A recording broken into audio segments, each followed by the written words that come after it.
ప్రభునందు ప్రియులారా, ఈరోజు నూతన మందిర ప్రతిష్ట కూటముగా మనం కూడుకొని పొద్దునే ఒక కూటాన్ని చేసుకున్నాం. రాత్రి కోడికలో కూడా మనం దేవుడు ఈ సమయాన్ని మనకి అనుగ్రహించినందుకు మనం ఎంతో ధన్యులం. ఇప్పటి వరకు దైవజనులు మంచి సువార్తను అందించారు. ధనవంతుడు లాజరు మనకు బాగా తెలుసు.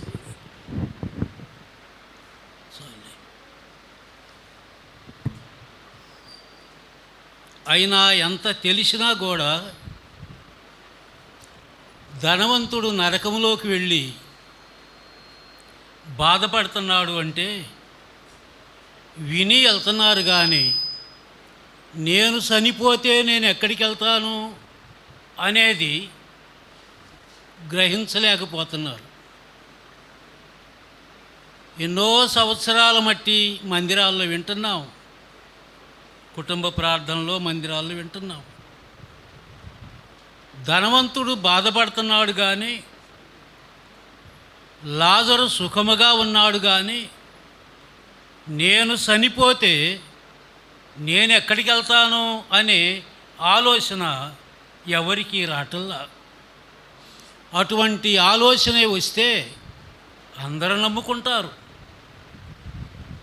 నమ్ముకొని రక్షణ పొందుకుంటారు. వచ్చి విని వెళ్ళిపోతారే కానీ నమ్ముకారు.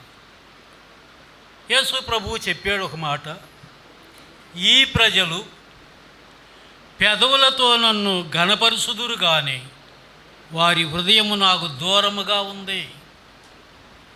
వారు మానవులు కల్పించిన పద్ధతులు దేవోపదేశములని బోధించి నన్ను వ్యర్థముగా ఆరాధిస్తున్నారని చెబుతాడు. విని వ్యర్థముగా కూర్చొని టైమంతా గడుపుకుని వెళ్తారు, కానీ ఆ లాజరులాగా నేను పరలోకములోకి వెళ్ళాలా, ఈ ధనవంతుడులాగా నరకానికి వెళ్ళకూడదు అని ఆలోచన లేదు ప్రజలకి. అది ఆలోచించి తప్పనిసరిగా దేవునికి హృదయాన్ని సమర్పించితే ఎంతో ధన్యులం మనం. ఇప్పుడు ఒక చిన్న భాగాన్ని చదువుకుందాం. యెషయా గ్రంథములో 55వ అధ్యాయం 55వ అధ్యాయములో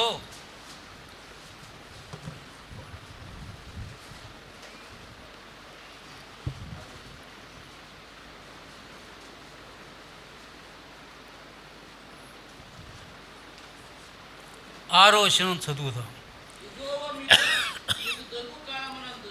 యెహోవా మీకు దొరుకు కాలమునందు ఆయనను వెతుకుడి, ఆయన సమీపములో ఉండగా వేడుకొనుడి. చాలు. దేవుని వాక్యములో దేవుడు గట్టిగా మనతో చెప్పే మాట ఏమంటే, దొరుకు కాలము.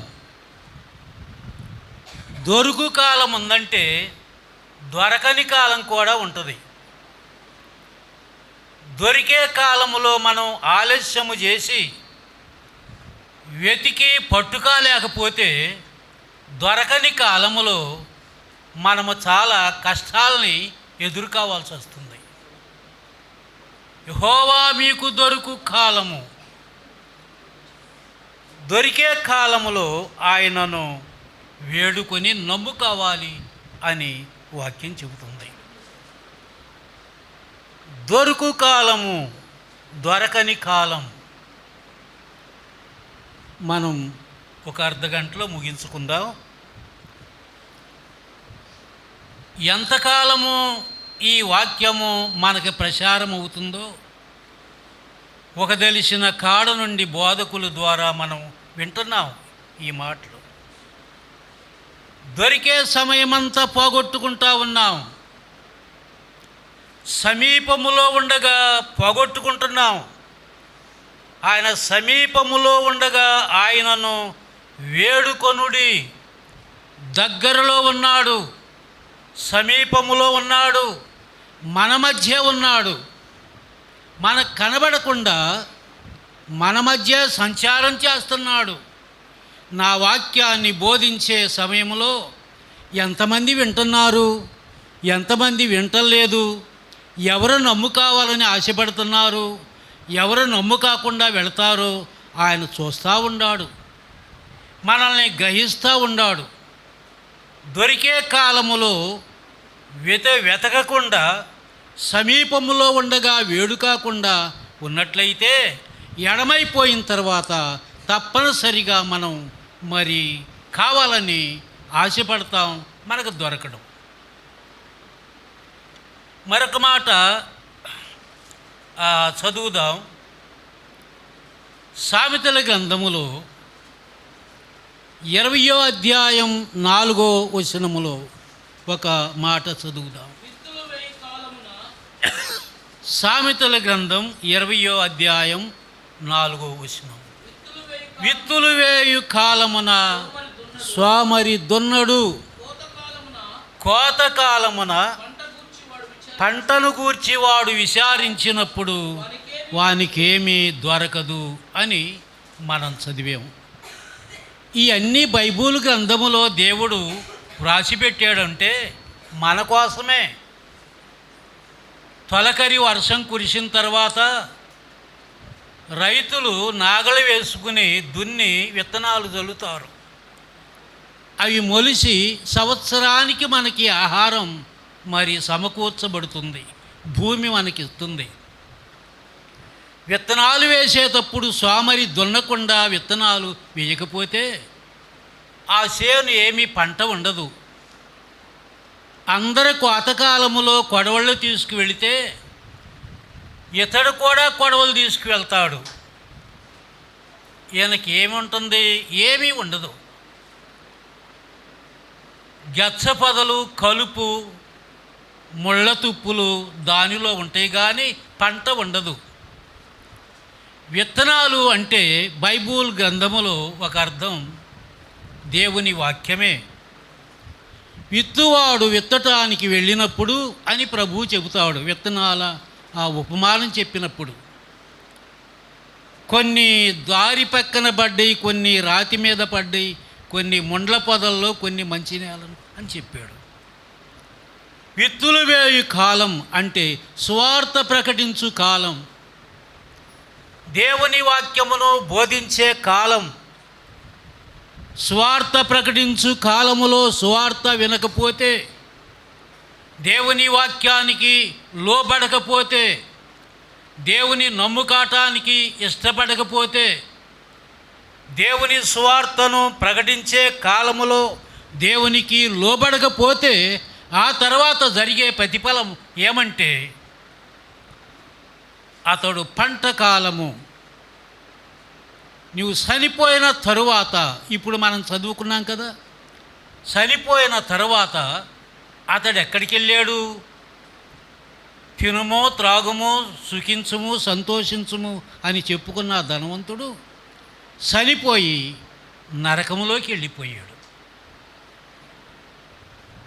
ఎవరు వేశారు ఆయన్ని, ఎవరు త్రోశారు అంటే తన పాపమే తనను నరకములోకి త్రోసివేసింది.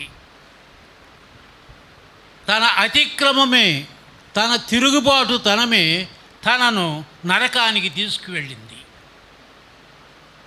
విత్తులు వేయు కాలం, సువార్త ప్రకటించు కాలం, దేవుడు దర్శించే కాలం, దేవుడు మన ఇంటికి వచ్చిన కాలం, దేవుడు మనను దర్శించి బోధించిన కాలం ఎరగకపోతే ఆ తర్వాత మనము చాలా బాధలు పడాల్సి వస్తుంది. లూకాసు వార్త 19వ అధ్యాయం 21వ వచనములో యేసుక్రీస్తు వారు ఒక పట్టణాన్ని గూర్చి చాలా దుఃఖపడతా ఒక కేక వేసి ఆయన ప్రకటిస్తాడు. లూకాసు వార్త 9వ అధ్యాయం 41వ వచనములో ఆయన పట్టణమునకు సమీపించినప్పుడు, ఏ పట్టణం? ఆ పట్టణం యెరూషలేము పట్టణమే. యెరూషలేము పట్టణము దేవుని పట్టణం. అది దేవుని పట్టణమే. దేవుణ్ణి నమ్ముకాకుండా పోయారు. ఇవాళ క్రైస్తవులని పేరు పెట్టుకునే దేవుణ్ణి నమ్మకుండా ఎడంగా ఉంటున్నారు. యెరూషలేము పట్టణాన్ని వైపు చూసి దాన్ని చూసి ఏడుస్తున్నాడు యేసు ప్రభువారు. ఏడుస్తున్నాడంటే ఈనాడు మన మధ్య దేవుని వాక్యమును ప్రకటించబడుతున్నప్పుడు అతిక్రమముగా నమ్మకుండా వెళ్ళిపోయే వారిని చూసి ఆయన కూడా దుఃఖపడతా ఉంటాడు, కన్నీళ్లు విడుస్తూ ఉంటాడు.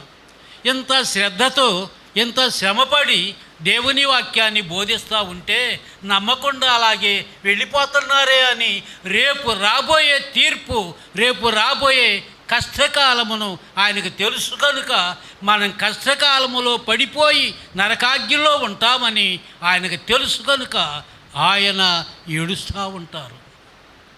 నువ్వు నమ్మకుండా అట్లాగే వెళ్ళిపోతున్నావా? సహోదరుడా, సహోదరి, నా బిడ్డలారా, మీరు నమ్ముకుంటారని ఎంత ఆశపడ్డానే.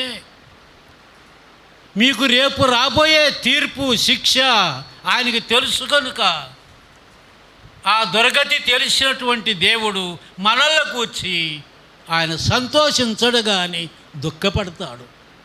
ఆ పట్టణాన్ని కూర్చి ఏడ్చి ఆ తర్వాత ఏమన్నాడు?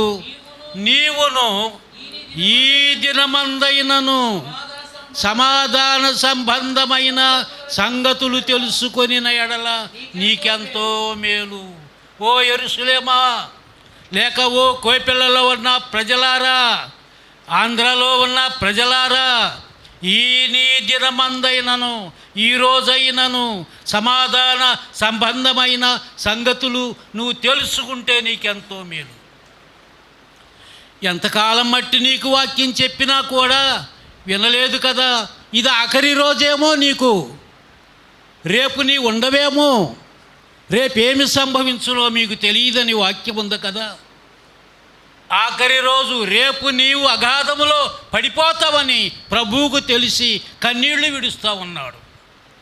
ఈ రాత్రి వేళ కూర్చున్న మనలో బయట వినుసున్న వారెవరైనా కానీ ఈ వాక్యాలు వినేటప్పుడు తప్పనిసరిగా గ్రహించాలా. మీరు నిన్ను గూర్చి, నన్ను గూర్చి, కూడి వచ్చిన మనందరినీ గూర్చి దేవుడు చెబుతున్నాడని మనం గమనించాలా. ప్రార్థనకి వెళ్ళాం, విన్నాం, వచ్చాం అంటే కాదు, కానీ ఈ దినమందైనను సమాధాన సంబంధమైన సంగతులు నీవు తెలుసుకుంటే మేలు. అయినా నువ్వు తెలుసుకోవు. తర్వాత ఏముంది? ఇప్పుడు అది నీ కన్నులకు మరుగు చేయబడి ఉంది. ఇక్కడ కూర్చున్నావేమో కానీ నీ కన్నులు ఎక్కడో ఉన్నాయి, నీ మనసు ఎక్కడో ఉండిపోయింది. ఏ అందసందాల్లో, ఆడంబరాల్లో, టీవీల్లో, ఏ ప్రోగ్రాంలోనో ఏదో ఎక్కడో ఉంది, కానీ ఇప్పుడు నీకు అది మరుగు చేయబడింది. నువ్వు ఆలోచించటం లేదు కనుకనే ఇంకా ఇన్ని సంవత్సరాలు గడుపుకున్నావు నువ్వు.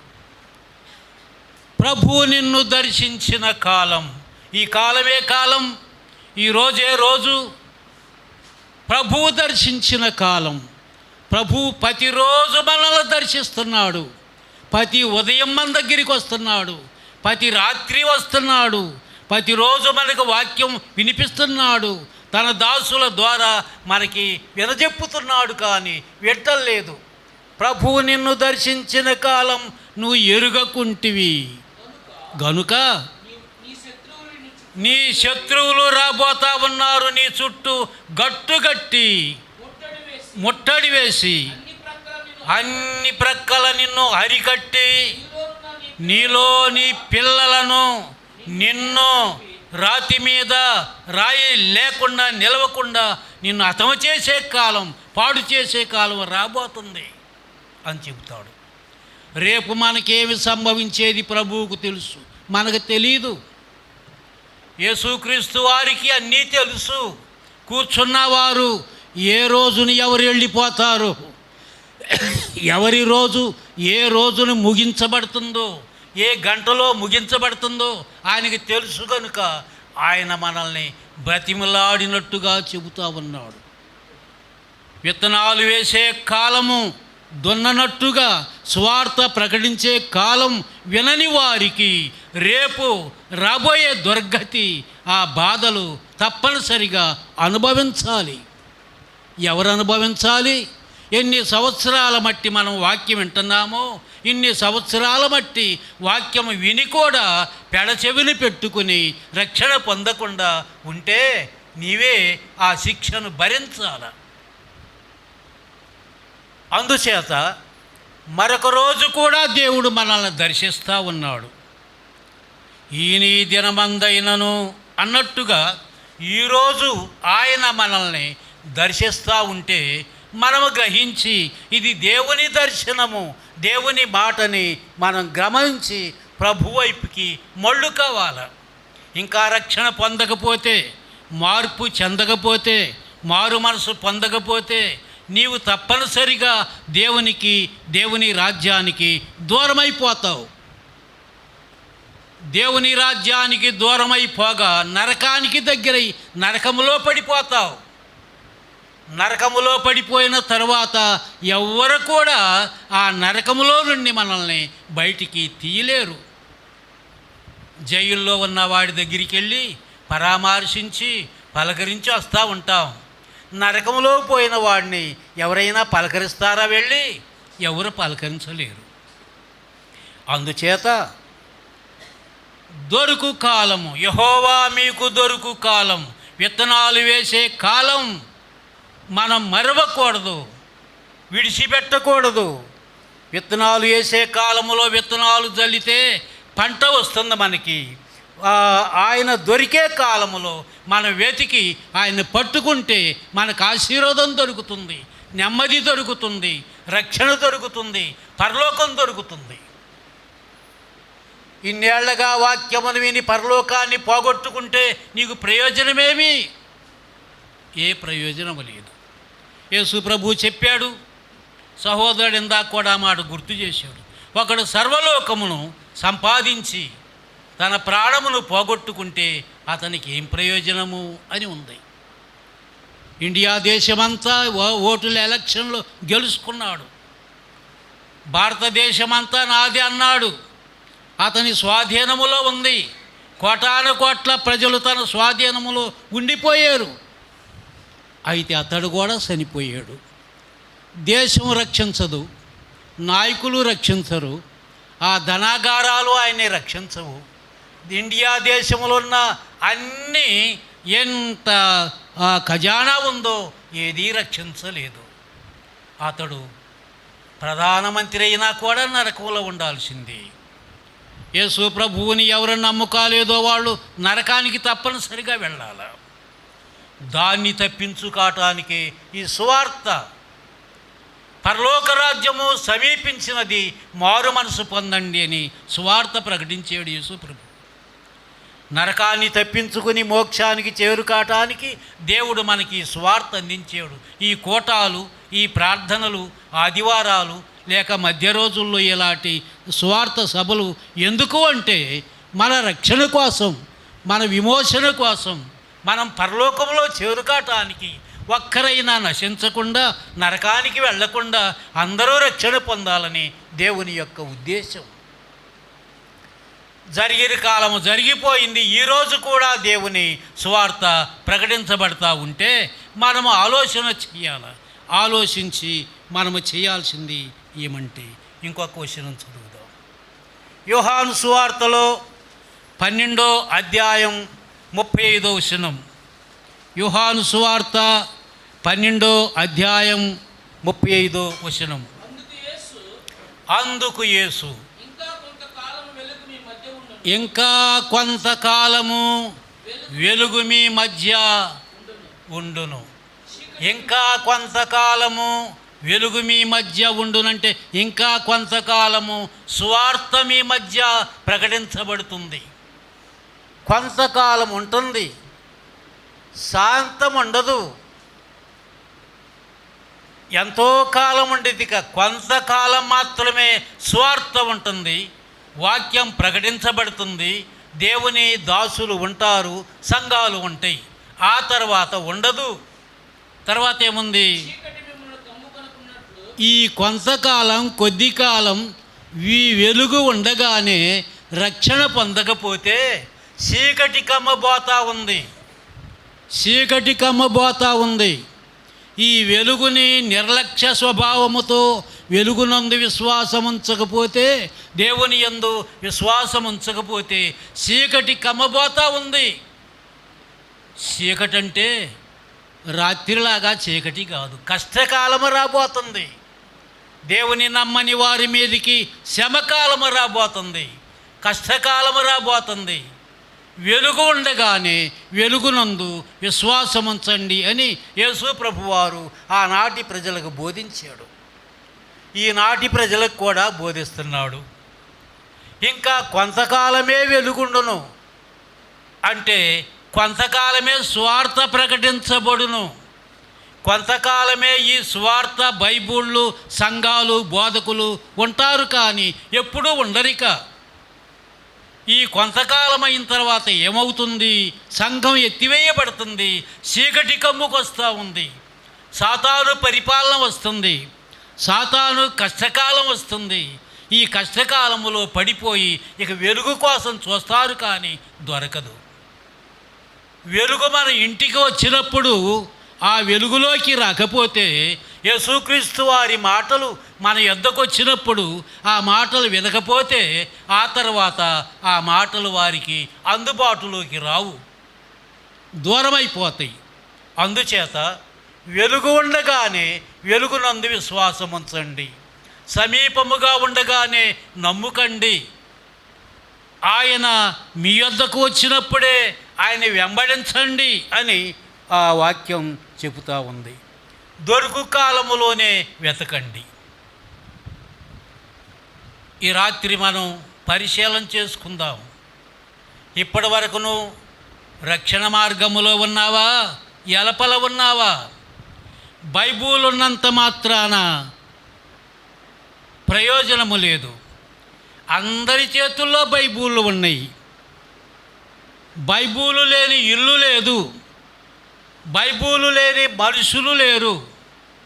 అందరికీ బైబిల్ ఉంది, కానీ బైబిల్లో ఉన్న యేసు ప్రభు లేడు వారిలో. బైబిల్ ఉంది, కానీ బైబిల్లో ఉన్న రక్షణ లేకుండా పోగొట్టుకుంటున్నారు. ఈ రాత్రి వేళ ఆలోచించుకుని ఒక నిర్ణయానికి రండి.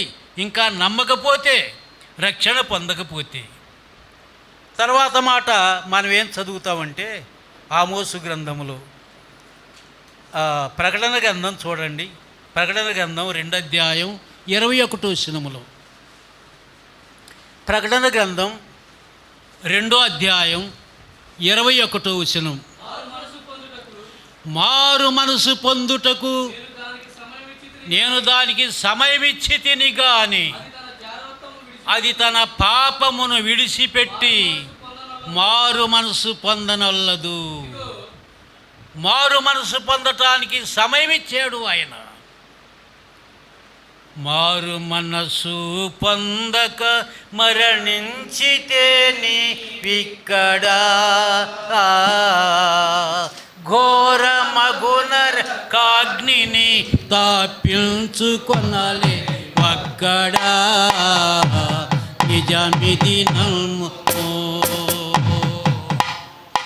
మారు మనసు పొందక మరణించితే నీవిక్కడా ఘోరమగునరక నిని తాపించుకొనలే ఒక్కడా నిజమిది నమ్ము. కొండ బండను తొలిసితి రాతి చూడము. కొండ బండను తొలిసితి రాతి బల్మన్ చూడము. జీవమేమి లేదని దాని భావమెరుగక పోతి పోతివా జీవమేమి లేదని అని భావనెరుగక పోతివా జ్ఞానమంతై పాడు చేసి హీనమై పోతివా ఆ పరమ నీవు త్వరగా యేసుని చేరుమా ఓ మానవుండా మారు మనసు పొందే నీవిక్కడ ఘోరమగునరక నీత పనలేవక్కడ నిజమిది నన్ను బలిమి బలిమిని చూచి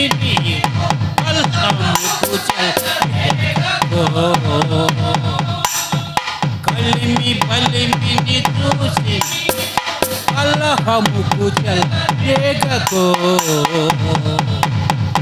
వలలో చిక్కిన పక్షిల ఒకనాడు అంటరి వదువో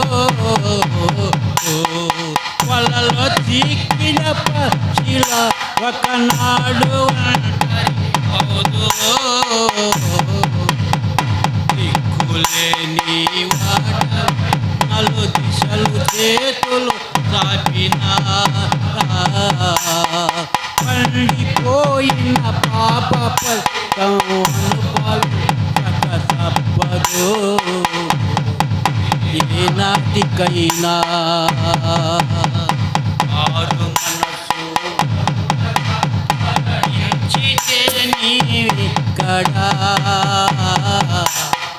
ఘోరమగునర కాటి అక్కడ నిజమిది మారు మనసు పొందుటకు దానికి సమయం ఇచ్చి తిని దేవుడు మనకు సమయం ఇచ్చాడు. ఎంతకాలం మట్టి? అనేక సంవత్సరాల మట్టి మారు మనసు పొందటానికి సమయం ఇచ్చాడు. మారు మనసు పొందకపోతే అక్కడ ఉంది ఏంటంటే, ఆ మారు మనసు పొందకపోతే నిన్ను మంచము పట్టిస్తాను అంటాడు. సమయం ఇచ్చాడు. సంవత్సరం బడి సంవత్సరం, నెల, వారములు, రోజులు, ఈనాడైనా రేపైనా వచ్చే వారమైనా నమ్ముతారేమోనని సమయాలు ఇస్తున్నాడు, గడువులు ఇస్తూ ఉన్నాడు. కానీ నమ్మటం లేదు. మన బలము, మన కలివి, మనకున్నది ఏది అక్కడికి రాదు. మరణం వచ్చి ఈ రాత్రి నీ ప్రాణం అడుగుతున్నానంటే ఎవరు తప్పించుకోలేరు, నేను రాను అనలేరు. ఒక రైతు వచ్చి ఈ రాత్రికి రాత్రే పొలం మీద పలానా పని ఉందంటే తప్పనిసరిగా వెళ్తారు అభిమానులు. ఆ ఆసామి పనిలో ఉంటారు కనుక రమ్మంటే వెళ్తారు. మరణం వచ్చి ఈ రాత్రి నీ ప్రాణం అడుగుతున్నాను అంటే ఏం చేస్తారు?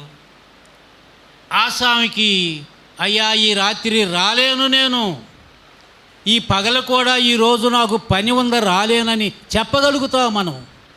పనికి రమ్మంటే మరణం వచ్చి ఈ రాత్రి నీ ప్రాణం అడుగుతున్నాను, ఇదంతా ఎవని దగును అని ఒకరితో చెప్పాడు. మరణం వచ్చి మనల్ని అడిగితే నేను రాలేనయ్యా, పిల్లలున్నారు, పెళ్ళిళ్ళు కావాల్సిన వాళ్ళు, పొలం పని ఉంది, అయ్యుంది ఇయ్యుందని చెబుతావా మనం? చల్లదది. ఈ రాత్రి నీ ప్రాణం అడుగుతున్నాను, ఇదంతా ఎవని దగును అడిగాడు. వెళ్ళిపోయి నరకంలో పడిపోయాడు. నరకంలో పడిపోయి కేకలు వేస్తున్నాడు. లూకాసు వార్త 12వ అధ్యాయములో ఉంటుంది ఆ మాట. ఈ రాత్రి మన ప్రాణం అడిగితే, ఇక్కడ కూర్చున్న వారి ప్రాణం అడిగితే నీ సంగతి ఏంటి? మన సంగతి ఏంటి? నువ్వు రక్షించబడి ఉంటే రోమాపత్రిక 8వ అధ్యాయం మొదటి మాటలో ఒక వచనం ఉంది. ఇప్పుడు క్రీస్తు యేసునందున్న వారికి ఏ శిక్ష లేదు.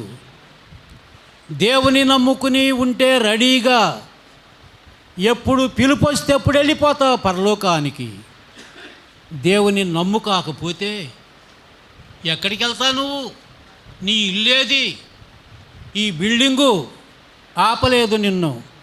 చాలామంది బంధువులుండినా ఆపలేరు నిన్ను. డబ్బు ఉండినా ఆపలేదు నిన్ను. ఏముండినా మరణవశము కాకుండా ఏది ఆపలేదు. ఈ రాత్రి నీ ప్రాణం అడిగితే ఎక్కడికి వెళ్తావో ఆలోచించు. నువ్వు ఎక్కడికి వెళ్తావో, నీ ఇల్లు ఏది? కోపిల్లలో నాకు ఒక ఇల్లుంది అనుకుంటావు. ఒక ఊరు వెళ్ళినప్పుడు ఆ ఇంటికి వెళ్తాను అనుకుంటావు. చనిపోతే నాకు అక్కడ ఒక ఇల్లుందని నువ్వు అనుకుంటున్నావా? అక్కడ ఇల్లుందని నీకు నమ్మకం ఉందా? చనిపోతే నీకు ఒక ఇల్లుందని ఇంటికి వెళ్ళగలవా? నువ్వు వెళ్ళలేవు. నువ్వు ఇక్కడ సంపాదించుకోవాలి, బతికుండగానే సంపాదించుకోవాలి. మనం బతికుండగానే ఆ ఇంటిని సంపాదించుకోలేకపోతే నువ్వు చనిపోయిన తక్షణమే మరొక ఇంటికి వెళ్ళిపోతావు. అది నరకమే, అగ్నిగుండం. అగ్ని ఆరదు, పురుగు సావదు. కనుక మనం ఆలోచించాల్సింది ఏమంటే, ఇంకెంతో ప్రసంగం చేయక్కర్లా, ఎన్నో రెఫరెన్సులు మాటలు చెప్పనక్కర్లేదు, ఇవి చాలు అని ఆలోచిస్తే తక్షణమే రక్షణ పొందటానికి సిద్ధపడుతూ. ఆఖరి మాటలు చదువుదాం.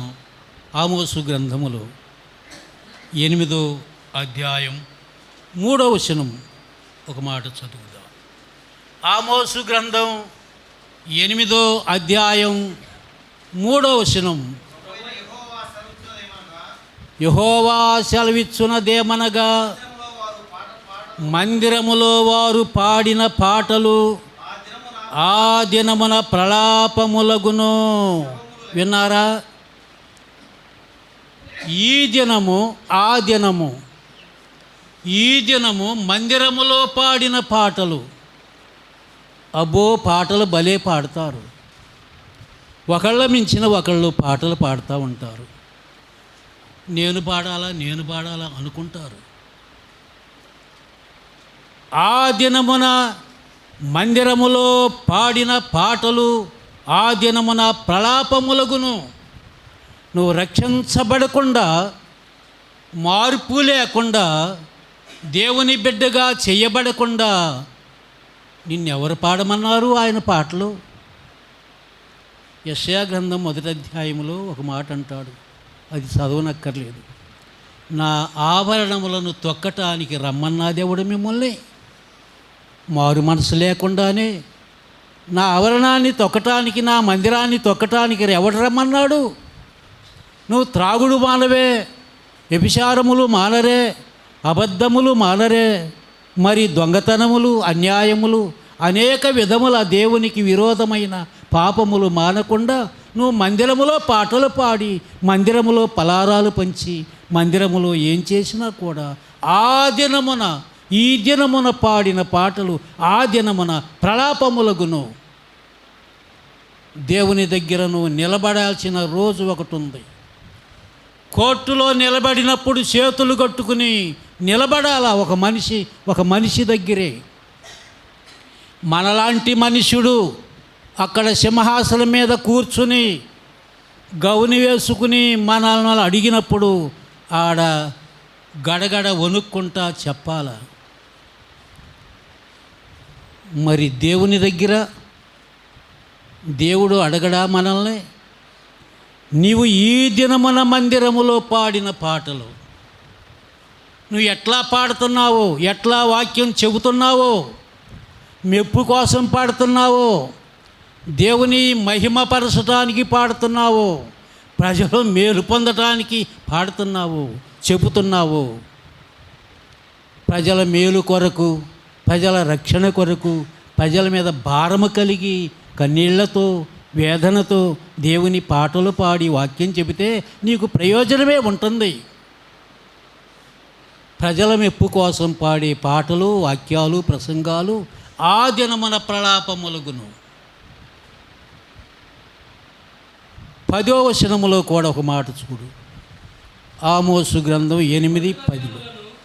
మీ పండుగ దినములు దుఃఖ దినములుగాను, మీ పాటలు ప్రలాపములుగాను మారిపోతాయి. పండుగ దినము చాలిక.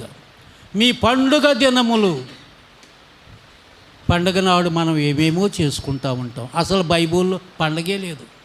క్రొత్త నిబంధన సత్యం ప్రకారం పాత నిబంధనకి పండగలు ఉన్నాయి, కొత్త నిబంధనలో పండగలు లేదు.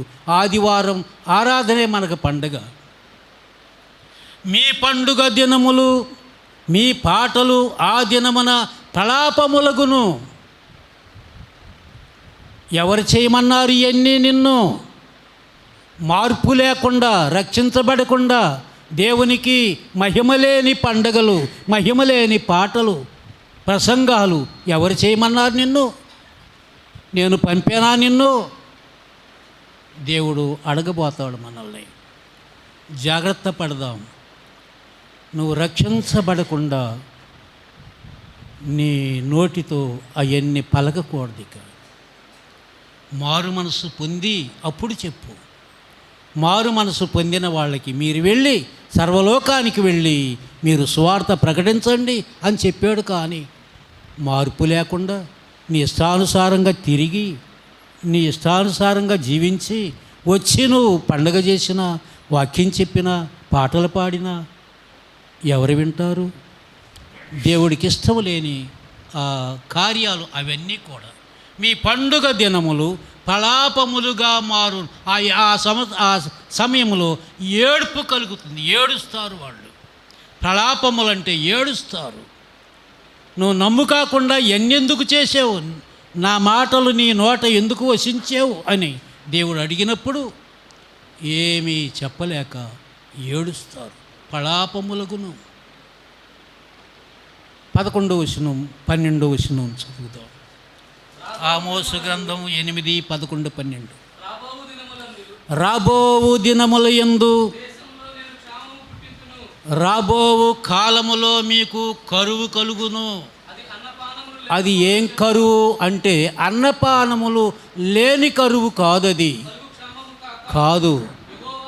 యెహోవా మాట వినకపోవుటను బట్టి కలుగు కరువు. అది యెహోవా మాట వినకపోవుట వలన రాబోవు కాలములో నీకు కరువు కలుగును.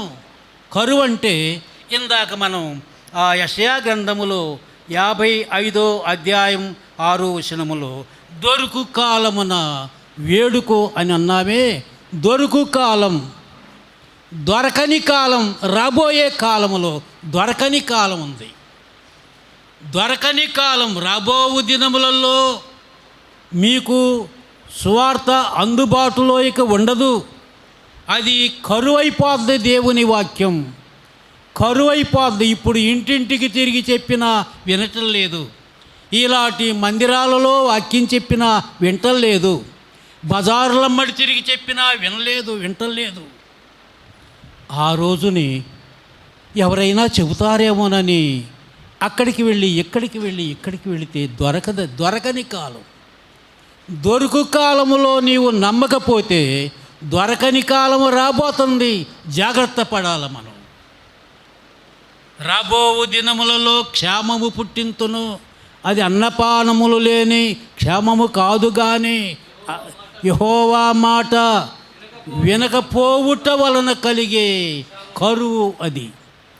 ఇప్పుడు దేవుని వాక్యమును చెబుతూ ఉంటే వినకుండా వెళతారే, వాళ్ళకు వచ్చే కరువు అది. దేవుని వాక్యమును వినకపోవుట వలన కలిగే క్షామము, కరువు అది. ఈ రాత్రి మనం ఆలోచన చేసుకుందాం. దేవుని వాక్యం మనం వింటున్నాము నిజమే. కానీ వింటే లాభం ఏంటిది? వినటం కాదు, హృదయములోకి తేవాలా. మన పాపాలను ఒప్పుకోవాలా, పశ్చాత్తాపడాలా, మన ప్రభు యొక్క శ్రమలు గుర్తు చేసుకోవాలా. యేసుక్రీస్తు వారు సిలువలో ఎందుకు ప్రాణమిచ్చాడు? ఆయన ఎందుకు దెబ్బలు తిన్నాడు, ఎందుకు తిట్లు తిన్నాడు, యెరూషలేము వీధుల్లో ఎందుకు ఏడ్చబడ్డాడు, లాగబడ్డాడు, కొరడాలతో కొట్టబడ్డాడు అంటే మన కోసమే. మనము కొట్టబడవలసిన కొరడా దెబ్బలు మన మీద పడవలసింది. మన పాదాలు పరిగెత్తి చేసిన పాపముల కొరకై మన పాదాలలో మేకులు గుచ్చాల్సింది. మన చేతులు చేసిన పాపముల కొరకై మన చేతులలో చీలలు గుచ్చాల్సింది. ఆయన అడ్డుపడి ఆయన చేతులలో ఆయన పాదాలలో మేకులు గుచ్చించుకున్నాడు. మన తలతో చేసిన చెడు ఆలోచనలు, హృదయములో చేసిన ఆలోచనల కొరకై ఆయన ముండ్ల కిరీటము తల మీద పడింది. అది మన మీద పడాల్సింది. మనం ఓర్చుకోలేమని ప్రభువుకు తెలుసు, సహించలేమని ప్రభువుకు తెలుసు. అందుకని నా బిడ్డలు సహించలేరు, ఓర్చుకోలేరు, అదిగో నరకంలో బాధపడుతున్నాడే, అట్లా అయిపోతారు.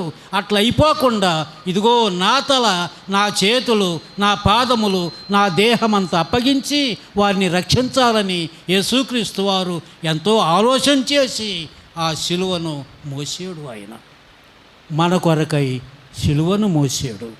మన కొరకై ఎంతో ఇబ్బందులు పడ్డాడు, ఎంతో బాధలు పడ్డాడు. రక్తం కారిపోతుంది, తల మొదలుకొని పాదముల వరకు రక్తమయమైపోయాడు యేసుప్రభు. ఎవరి కోసం? మన కోసమే. రాబోవు కాలమున నీకు శిక్ష విధించబడకుండా ఉండటానికి, ఆ శిక్షను మనం భరించలేని బాధలు మనం పడలేమని, మనల్ని సుఖపెట్టాలని, పరలోకం మనకు సొంతముగా ఇయ్యాలని యేసుక్రీస్తు వారు మన కొరకై వచ్చి ఆ శ్రమలు పడ్డాడు. శ్రమలు పడి శిలువ వేయబడ్డాడు. శిలువలో మండు టెండలో ఆయన మాడిపోతున్నాడు. ఒళ్ళంతా గాయములు, దేహమంతా రక్తం కారుతుంది. ఎండ మిడిమిడిలాడుతూ ఉంది. ఆ ఎండ సూర్యరశ్మి ఆ గాయాల్లో కుండా పోయి ఆ దెబ్బలకు తాకి శరశరమంట ఆయన దేహమంతా మండిపోతూ ఉంది. తట్టుకాలేని స్థితి అయిపోయింది. మనమే ఆ స్థితిలో ఉండకుండా రక్షించటానికి యేసు ప్రభువారు అలాగూ శిలువలో వేలాడుతూ ఉన్నాడు. ఆయన వేలాడుతూ ఉంటే ప్రకృతి చూడలేక చీకటి కమ్మిపోయింది. సూర్యుడు చూడలేక మేఘాల చాటుకు వెళ్ళి చీకటి పడిపోయింది ప్రపంచమంతా. ఆయన వేలాడుతా, నా దేవా, నా దేవా, నన్నెందుకు చెయ్యి విడిచేవు అని ఆయన కేక వేశాడు. నా దేవా, నా దేవని కేక వేసింది మన కోసమే. ఆయన మండు టెండలో మాడిపోయింది మన కోసమే. యెషయా గ్రంథములో ఆ మాటలు ఉంటాయి. 23వ అధ్యాయములో మనందరి దోషములు ఆయన మీద మోపబడెను. మనందరి దోషములు, మన పాపములు ఆయన మీద మోపబడితే ఆయనకు ఒక పేరు. ఇదిగో లోక పాపమును మోసిన దేవుని గొర్రెపిల్ల. లోక ప్రజలందరి కోటాన కోట్ల ప్రజల పాపములు ఆయన ఒక్కడి మీద మోపబడగా ఆయన భరించలేని బాధ అనుభవించి ఆ శిలువలో వేలాడుతా కొట్టుకులాడుతా మన వైపు చూస్తున్నాడు. అమ్మా, నీ వైపు, నిన్ను గురించి, బాబు నిన్ను గురించి నేను ఎట్లా బాధపడుతున్నానో చూడు, ఒకసారి నా వైపు చూడు అని మన వైపు చూస్తున్నాడు. ఆ శిలువలో వేలాడుతా రక్తములు కారుకుంటూ బాధలు పడుతా మన వైపు చూస్తూ ఉన్నాడు. నేను ఈ బాధపడకపోతే మీరే ఈ బాధపడాలా? మీరు బాధపడటం నాకు ఇష్టము లేక నేనే బాధపడుతున్నానని ఆయన మన వైపు చూస్తూ ఉన్నాడు. నువ్వు ప్రభు వైపుకు చూడవా? మరి ఆయన మన వైపుకు చూస్తూ ఉంటే బాధపడతా నువ్వు ప్రభు వైపుకు చూడాలా. మనం ఆయన మండు టెండలో ఆయన అట్లా శిలువలో మరణించాడు. చివరికి సమాప్తమైనదని కేక వేసి ఆయన మరణించాడు. మందిరములో పాడు పాటలు, మందిరాల్లో చెప్పే వాక్యములు భలే సంతోషపడతా ఉంటారు. నేను బాగా చెప్పాను, బాగా పాడాను అనుకుంటారు. కానీ ఆ దినమున వచ్చే తీర్పు, ఆ దినమున వచ్చే బాధలు గ్రహించలేకపోతున్నారు. ఆ దినమున ప్రలాపములుగా మారిపోద్ది నా జీవితం అని అనుకోలేకపోతున్నారు. మనం గ్రహించి ప్రలాప వచనాల్లోకి మనం వెళ్లకుండా రక్షించబడి, దేవా నేను పాపిని, నా పాపములు క్షమించుము అని ప్రభు దగ్గర వేడుకోవాలా. యోహాను పత్రికలో 1వ అధ్యాయం 9వ వచనములో ఆ మాట ఉంటుంది.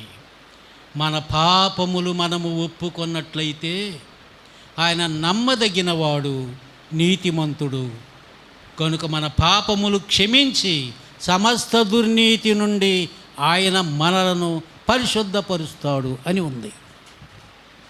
ఏం చెయ్యాలా? మనం ఒప్పుకోవాలా ప్రభు దగ్గర, మనుషుల దగ్గర కాదు, పాస్టర్ల దగ్గర కాదు మనం ఒప్పుకునేది. యేసు ప్రభువా అని ఆయన ఎదుట ఒప్పుకోవాలి. మన పాపములు మనం ఒప్పుకున్నట్లయితే ఆయన మన పాపాలు క్షమించటానికి సిద్ధముగా ఉన్నాడు. చాలా సంవత్సరాల నాడు నా యవన ప్రాయములోనే, నా వివాహం కాకముందే అట్లాగే నేను నా పాపములు ఒప్పుకొని రక్షించబడి తిని అప్పటి నుండి ఇప్పటి వరకు దేవుని బిడ్డగానే జీవిస్తూ ఉన్నాను. ప్రియులారా, మనం ముగించుకుంటా ఉన్నాం. ఈ రాత్రితో ఈ కూటం ముగించబడుతుంది. ఈ రాత్రి ఎవరైనా మీరు దేవుని నమ్ముకోవటానికి ఇష్టపడుతున్నారా? మీ మనసులు సిద్ధముగా ఉన్నాయా? యెహోవా మీకు దొరుకు కాలం వెదకండి. ఇప్పుడు వెదకకపోతే యెహోవా నీకు దొరకని కాలం ఉన్నాడు, వాక్యము దొరకని కాలం ఉంది. అప్పుడు మీరు వెతుకుతారు కానీ దొరకడు. సంఘం వెళ్ళిపోతుంది, ఈ మందిరాలు ఖాళీ అయిపోతాయి. ఈ మందిరంలో వాక్యం చెప్పేవాళ్ళు ఉండరు. సంఘం ఎత్తివేయబడిన తర్వాత వాక్యం చెప్పేవాళ్ళు ఉండరు. ఇక దొరకని కాలం రాబోతుంది, కరువు కాలం రాబోతుంది. కరువు కాలములో పడకముందే, దొరకని కాలము రాకముందే, దొరికే సమీపములో ఉండగానే ఈ రాత్రి వేళ నీవు లేచి, దేవా నేను పాపిని, నా పాపాలు క్షమించు అని వేడుకండి. మీకు రక్షణ దొరుకుతుంది. ఈరోజే మీరు రక్షించబడతారు. ఈరోజే నీ హృదయం మారిపోతుంది. ఎవడైనా క్రీస్తునందున్న ఎడల వాడు నూతన సృష్టి, పాతవి గతించెను, క్రొత్తవాయను. యేసు ప్రభువులో నీ ఉంటే నీ జీవితం మారిపోతుంది, క్రొత్త జీవితం వస్తుంది. ఇక త్రాగలేవు నీవు, తిరగలేవు నీవు, తిట్టలేవు, కొట్టలేవు. యేసు ప్రభువులాగా నీవు కూడా ఉండటానికి ఇష్టపడతావు. అందుచేత మనం ముగించుకుంటా ఉన్నాం, ప్రార్థన చేసుకోబోతున్నాం. మీలో ఎవరైనా నమ్ముకోవాలని ఇష్టపడితే మీరు ప్రార్థించిన తర్వాత రండి, మీకు కొన్ని వాక్యాలు చెప్పి ప్రార్థన చేస్తావు. మీరు మారు మనసు పొందండి. మారు మనసు పొందటం అంటే ఏదో వింతగా ఉందేమో మీకు. ఏ పాపములో మనమున్నామో దాని జోలికి వెళ్లకుండా ఉండటమే మారు మనసు, దాన్ని విడిచిపెడతమే. యోహాను సువార్త 8వ అధ్యాయంలో ఒక స్త్రీని పట్టుకొచ్చారు యూదులు. ఆమె పాపం చేస్తూ ఉంటే పట్టుకొచ్చారు. రాళ్లతో కొట్టాలని ధర్మశాస్త్రం చెబుతుంది. అందరు తెచ్చారు, కట్టేసారు. ఆమెని వణికిపోతుంది, సిగ్గుపడతా ఉంది. అందరు చుట్టూ ఉన్నారు రాళ్ళు తీసుకుని. యేసు ప్రభు కూడా అక్కడే ఉన్నాడు. యేసు ప్రభువుని అడిగాడు, బోధకుడా, ధర్మశాస్త్రములో తప్పు చేసిన వారిని రాళ్లతో కొట్టాలని మోషే చెప్పాడు కదా, ఈమెను రాళ్లతో కొట్టబడుతున్నావు, నువ్వేం చెబుతావు చెప్పమన్నాడు. యేసు ప్రభు అన్నాడు, మీలో పాపము లేని వాడెవడు ముందు ఆమె మీద రాయేయమన్నాడు. ఈ పెద్ద మనుషులందరూ ఊళ్ళో పాపం చేసేవాళ్ళే. నోరు లేని దాన్ని, దిక్కు లేని దాన్ని తీసుకొచ్చి కట్టేశారు, కానీ అండాదండ లేని దాన్ని. వీళ్ళందరి పాపాలు గుర్తొచ్చేసినాయి. మనం అర్హులం కాదని ఎవడి రాయి ఆడి కింద పడేసి వెళ్ళిపోయారు. యేసు ప్రభు ఆమె ఉన్నారు. ఇక ప్రభు అన్నాడు, అమ్మా నీకెవరు శిక్ష విధించలేదా అన్నాడు. లేదు ప్రభువా అంతే. ప్రభు ఏమన్నాడంటే, నేను నీకు శిక్ష విధించను, ఇక వెళ్ళి పాపము చేయబాక. అదే మారు మనసు. ఇక నువ్వు వెళ్ళి పాపము చేయబాక. ఈ పొద్దున కూడా పాపం చేసింది. ఇక ఇప్పుడు మార్పు చెందుకుని ఇకను ఏ పాపాన్ని విడిచిపెట్టేవో ఆ పాపం జోలికి ఎళ్ళబాక అని చెప్పాడు. మనకు చెప్పేది కూడా అదే. పాపం చేయని వాడెవరున్నారు? పురుషులైనా స్త్రీలైనా ఏదో ఒకటి పాపములో ఉంటాం అందరం కూడా. అసలు వాక్యమే చెబుతుంది, ఏ భేదము లేదు, అందరూ పాపము చేసి దేవుడు అనుగ్రహించు మహిమను పొందలేకపోతున్నారు. అందరూ పాపం చేసిన వాళ్ళు. నీతిమంతుడు ఒక్కడు లేడు, అందరూ దారి తప్పిన వాళ్ళే అని ఉంది. అయితే ఎట్లా నీతిమంతులం కాగలం మనం? ఏ రోజు దేవునికి భయపడి మన పాపములు ఒప్పుకొని క్షమాపణ పొందేమో అక్కడి నుండి ఇక పాపమును చేయొద్దు. అదే రక్షణ. అలాగు చెయ్యాలని దేవుని వాక్యం చెబుతుంది. ఎవరికైనా అట్టాటి మనసు కలిగితే ఈ రాత్రి మీరు తీర్మానం చేసుకోండి, రక్షణ పొందండి, సంతోషించండి, పరలోకానికి చేరుకండి, నరకానికి వెళ్ళొద్దు. ప్రభు నిన్ను దర్శించిన కాలమిది, ప్రభు నీతో మాట్లాడుతున్న కాలమిది. అశ్రద్ధ చెయ్యకుండా తప్పనిసరిగా క్షమాపణ పొందుకుని ప్రభువుతో, దేవా పాపిని, దావీదే ఒప్పుకున్నాడు, నా పాపమును కప్పుకొనక నీ ఎదుట ఒప్పుకొంటిని అంటాడు 32 కీర్తనలు 5వ వచనములో. ఆ పాపములు ఒప్పుకొనగా దేవుడు క్షమించాడు. పడమటికి తూర్పుకి ఎంత దూరమో నా పాపములంతా దూరపరిచాడు దేవుడని సాక్ష్యమిస్తాడు 103వ కీర్తన 12వ వచనములో. అట్లాగే మనం కూడా ఎవరైనా ఇంకా నేను పాపంలోనే ఉన్నాను, నమ్మలేదు, నామకార్థ క్రైస్తవుడిగా ఉన్నాను, ఇంకా రక్షణ పొందలేదు అని మీరు అనుకుంటే ఈ రాత్రి తీర్మానం చేసుకోండి, ప్రభువుతో వేడుకండి, ఇకను పాపము చేయకుము అనే మాట కిందకు వచ్చి దేవుడు నన్ను రక్షించాడని నువ్వు కూడా చెప్పుకుంటావు. నేను కూడా అట్టాగే చెప్పుకుంటున్నా. దేవుడు నా పాపాలు క్షమించాడు, రక్షించాడు. నా యవన ప్రాయములోనే రక్షించాడు. అప్పటి నుండి ఇప్పటి వరకు నేను దేవుని సువార్త ప్రకటించేవాడినిగా దేవుడు నన్ను వాడుకుంటున్నాడు. మిమ్మల్ని కూడా వాడుకుని రక్షిస్తానికి సిద్ధంగా ఉన్నాడు. మనం ప్రార్థన చేసుకుందాం. తర్వాత మీకు ఎవరైనా మనసు కలిగితే వచ్చి తీర్మానం చేయండి. ప్రేమగల తండ్రి, నీకు స్తోత్రాలు నాయన. ఈ రాత్రి వేళ మీరు అందించిన వర్తమానానికై స్తోత్రాలు చెల్లిస్తూ ఉన్నాం. మొదట మీ దాసుడు వర్తమానము చెప్పిపోయాడు. దేవా, లాజరు ధనవంతుడు, అది మాకు అవసరమే. ఈనాడు ధనవంతులు లాంటి సుఖజీవులు నమ్మని వారు చాలామంది ఉన్నారు. వాళ్ళందరూ కూడా స్వార్థ ప్రకటించు కాలమున వచ్చి నిన్ను నమ్ముకోవాల్సిన అవసరత ఉంది. దొరకని కాలము రాబోతా ఉంది.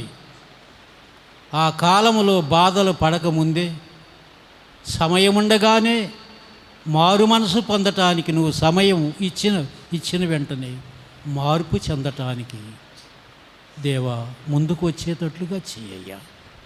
మేము చెప్పవలసినవి చెప్పాము, నువ్వు చెప్పమన్నా వాక్యాలు చెప్పాము, మేము వెళతాం. ఇక తీర్మానం విన్నవారిదే. తప్పక వచ్చి నమ్ముకుని రక్షణ పొంది దేవుడు నా పాపాలు క్షమించాడు అనే సాక్ష్యం పలకగలుగునట్లుగా దీవించు.